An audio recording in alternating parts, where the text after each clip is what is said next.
Hi guys, எல்லாருக்கும் வணக்கம் guys. இந்த வீடியோவில் நம்ம என்ன பார்க்க போகிறோன்னா, இந்திய அணியை பார்த்தாலே பயமாக இருக்குப்பா. என்னப்பா இங்கிலாந்தை இப்படி அடிக்கிறீங்க, 304 ரன் அசால்ட்டாக சேஸ் பண்ணது உண்மையாக ரொம்ப பார்க்க எனக்கு ஆச்சரியமாக இருக்குது. கண்டிப்பாக இந்தியா பார்த்தீங்கன்னா சாம்பியன் ட்ராஃபியில் மீண்டும் இந்தியா ஆஸ்திரேலியா ஃபைனல் மோதத்துக்கு கூட நிறைய வாய்ப்பு இருக்குது அப்படின்னு சொல்லிட்டு ஆஸ்திரேலியா அணியின் கேப்டன் பேட் கம்மன்ஸ் பார்த்தீங்கன்னா இந்தியா இங்கிலாந்து எதிரான 2வது ஓடிஐ போட்டி அதிரடி வெற்றி குறித்து சில பல கருத்துக்களும், இங்கிலாந்து தோல்வி குறித்து சில பல கருத்துக்களும் பேசியிருக்காரு. அவர் என்ன பேசினார், ஏது பேசினார் சொல்லிட்டு வீடியோவில் டீட்டெயில்டாக பார்க்கலாம். அதுக்கு முன்னே நீங்கள் நம்ம சேனலுக்கு புதுசாக வந்திருந்தீங்கன்னா ஒரு சப்ஸ்கிரைப் மட்டும் பண்ணிவிட்டாங்க. வீடியோக்குள்ளே போகலாம்.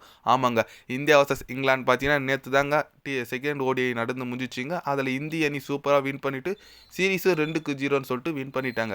அந்த வெற்றி குறித்து என்ன சொன்னாருன்னு கேட்டிங்கன்னா, இங்கிலாந்து அணி நினச்சா எனக்கு ரொம்ப பாவமாக இருக்குன்னு தான் சொல்கிறேன். ஏன்னா அவங்க பாகிஸ்தானில் போய் விளையாட போகிறாங்க. இந்தியாவுக்கும் பாகிஸ்தானும் பெரிய பிச்சு எந்த டிஃப்ரென்ஸ் கிடையாது. அவங்க இந்தியாவில் இந்தளவுக்கு மோசமான விளையாடுறது கண்டிப்பாக இது நல்லது கிடையாது. இந்திய அணி உண்மையாக ஒரு அபாரமான அணியாக இருக்காங்க. ஏன்னு கேட்டிங்கன்னா அவங்க இந்தியா பார்த்தீங்கன்னா சொந்த நாட்டில் விளையாடுறாங்க, எல்லாம் ஓகே தான். இருந்தாலும் அதை ஈஸியாகவே ஜெயிக்கிறாங்க. அதுதான் ஸ்பெஷலாக இருக்குது. ஏன்னா ஓரளவுக்குன்னா டஃப் கொடுக்கணும். முதல் ஓடிஐ போட்டி ஈஸியாக ஜெயிச்சாங்க, செகண்ட் ஓடிஐ போட்டியும் ரொம்பவே ஈஸியாக தான் ஜெயிச்சிருக்காங்க இந்திய அணி. கண்டிப்பாக சாம்பியன் ட்ராஃபி இந்திய அணி ஒரு பார்க்க வேண்டிய அணியாக வருவாங்க.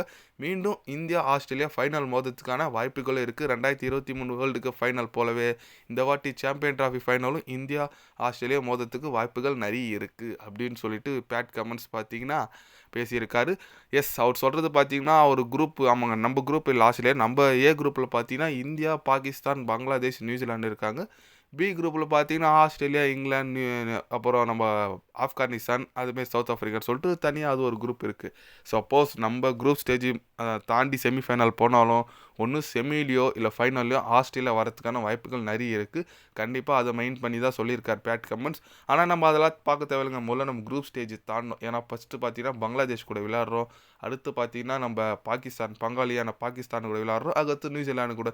3 போட்டி நம்மளுக்கு இதுதான். அதனால் 3 போட்டியுமே நம்ம முக்கியத்துவம் கொடுத்து வெற்றி பெறணும்னு நினச்சா மட்டும்தாங்க நம்ம செமிஃபைனலுக்கு போக முடியும். ஏன்னா நம்ம ஒரு போட்டி தோற்றா கூட அதுக்கு ரன் ரேட்டு அப்படி இப்படின்னு சொல்லிட்டு எதனா ஒரு பிரச்சனை வரும். அதனால் கண்டிப்பாக இந்திய அணி ஒவ்வொரு போட்டியும் முக்கியம் நினச்சி விளையாடினா மட்டும்தான் ஜெயிக்க முடியும். நம்மளுக்கு துபாயில் தாங்க நடக்க போகுது. நம்ம பாகிஸ்தான் போக போகிறதில்ல, ஒரு நியூட்ரலான ஒரு இதில் நடக்க போகுது துபாயில். அதனால் கண்டிப்பாக துபாய் பார்த்தீங்கன்னா பேட்டிங்க்கு ஃபேவரான பிச்சு. அதே போல் பார்த்தீங்கன்னா சீமஸுக்கு ஓரளவுக்கு நல்லா ஹெல்ப் பண்ணும். அதனால் ஒவ்வொரு போட்டியும் நம்மளுக்கு முக்கியனால நல்ல பும்ரா, நல்ல குவாலிட்டியான சீமஸ் இருந்தால் கண்டிப்பாக கோப்பையை தூக்கிட்டு வரலாம்.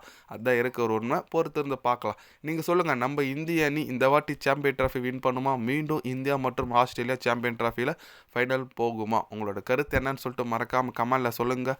இது போன்ற ஸ்போர்ட்ஸ் யூஸாக தெரிஞ்சுக்கணுன்னா சேனலை சப்ஸ்கிரைபர் லைக் ஒன்று பண்ணிக்கோங்க.